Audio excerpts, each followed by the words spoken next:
Coming up on today's episode of Airborne Unlimited, Solar Impulse 2 project being expanded, EASA validates CS300 certification, Spirit Airline pilots demonstrate unity.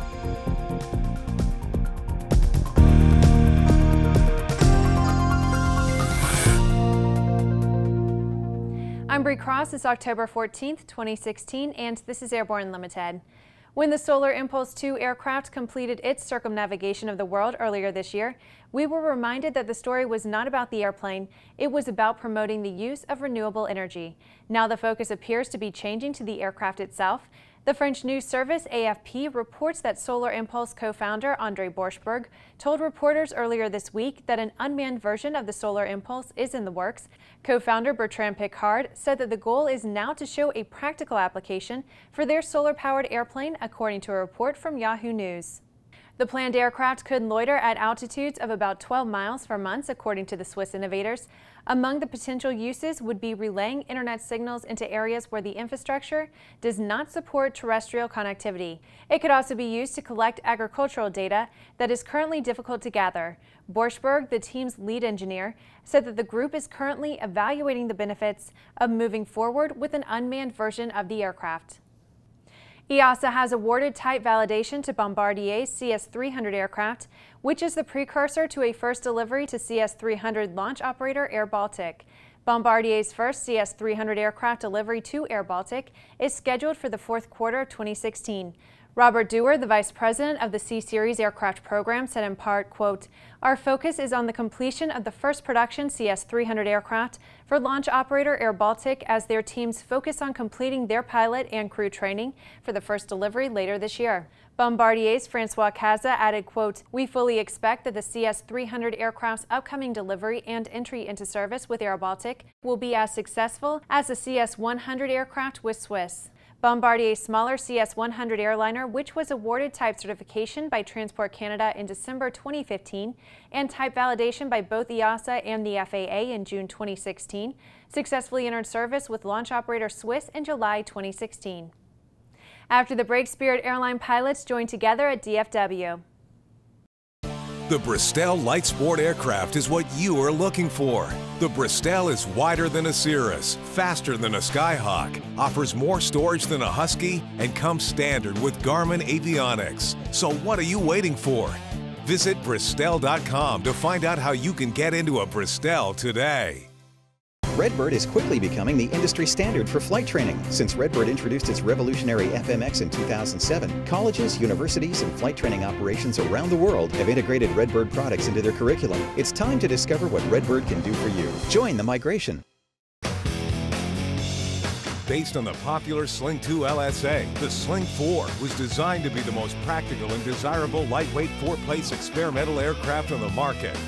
Find out more about this 115 horsepower turbocharged airplane at airplanefactory.com. Welcome back. If you would like to be a supporter of Airborne Unlimited, send an email to jim@aero-news.net. Nearly 100 Spirit Airline pilots represented by the Airline Pilots Association recently stood shoulder to shoulder at the Dallas-Fort Worth International Airport to demonstrate their unity as negotiations for a new contract approach the 2-year mark. It's reported that in July of this year, the pilots requested mediation from the National Mediation Board to assist the parties with the pace of negotiations and bring the first new contract since the 2010 pilot strike. However, negotiations continue to lag, and recently ALPA claimed Spirit Airlines management declined meeting dates in December. Captain Stuart Morrison, head of the Spirit unit of ALPA, said in part, quote, "We came out strong to show that we stand as one union and speak with one voice. We will not be dissuaded by delays and excuses from management." According to ALPA, Spirit Airlines is one of the most profitable airlines in the United States, and that Spirit Airlines pilots' total compensation is less than half of their peers, depending on longevity with the company. It's Friday, and that means that it's time for ANN CEO and Editor-in-Chief Jim Campbell to check in with his weekly barnstorming commentary. The freedom to be an aviator in the United States did not occur simply because we wanted it. It occurred because it was earned, and sometimes this comes at a great cost. Jim relates this to an aviator who has finally returned home. Here is this week's barnstorming. Thanks, Bree, and hi, folks. Let me get a little bit off course here. Had a moment the other day doing a little bit of the glider aerobatics, one of my favorite, if offbeat, activities in the sky. Rolling through inverted and enjoying the day and just enjoying the view. Just thinking about a whole lot of things and realizing that this ultimate form of freedom is anything but free, and that people have really paid a high price for us to be able to do all these wonderful things.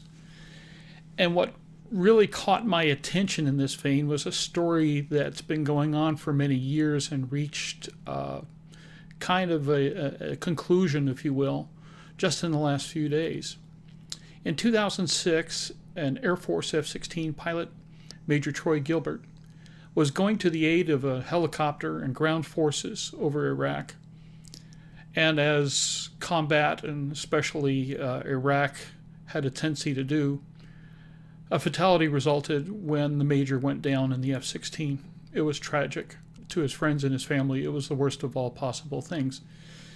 Until, over a period of time, it was found that Iraqi insurgents, these vicious tribal bastards, who found his body, found his remains, and decided to keep them as something of a souvenir.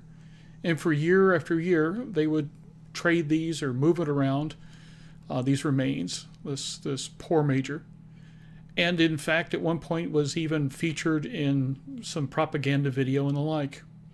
It took many years, and the Air Force and this administration at one point seemed to give up on ever recovering the Major. But finally, just in the last few weeks, a tribal leader popped up and said, yeah, I've got him. They proved that through DNA that they did have him. And Major Gilbert just came home. Folks, I love flying. I love flying for a wide variety of reasons, but simply because it is the ultimate form of freedom to me. But don't ever mistake the concept of freedom as being free. Freedom is not free. Many men and women have paid for it.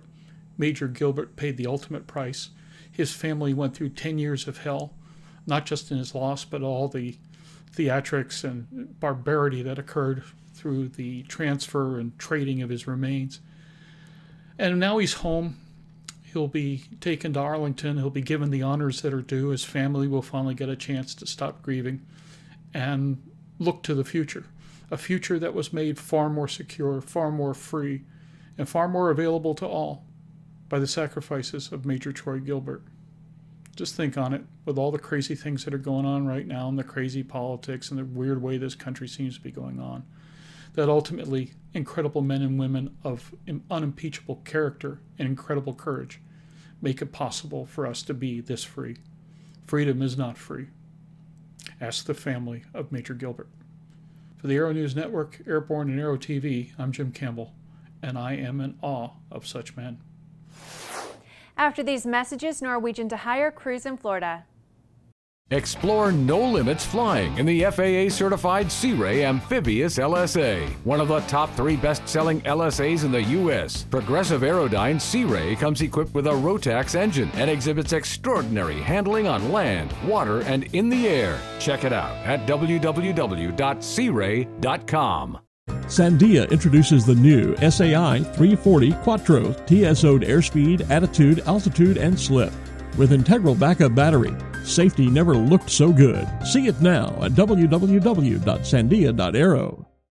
Concorde's recombinant gas RG series sealed battery technology produces a high-performance battery with the advantages of being pre-tested and fully charged at the factory.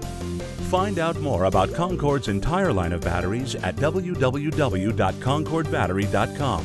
Concorde, the heart of your aircraft.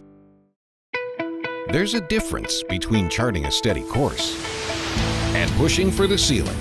And for nearly a century, Hartzell Propeller has been defining that difference. It's in our passion for engineering and research and our dedication to testing the limits of performance. We are built on honor. We are Hartzell Propeller. Welcome back. With so much news coming out of the aviation industry, we're summarizing some other interesting stories in a brief segment we call Around the Patch.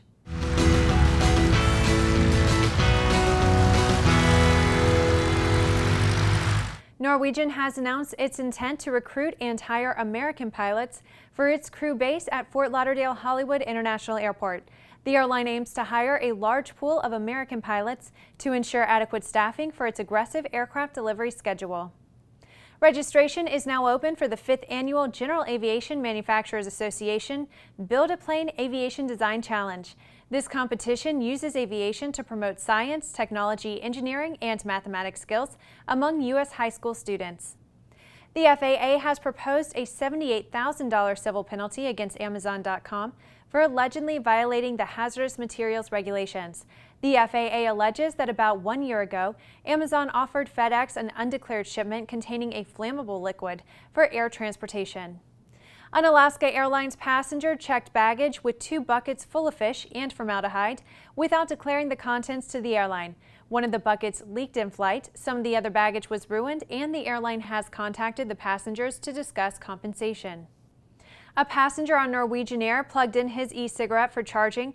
It overheated and the passenger was injured. The passenger is now suing the airline, claiming the airline should not have let him charge the device. It makes us wonder whatever happened to personal responsibility. Well, that's the trip around the patch. Now let's move on to the rest of the news.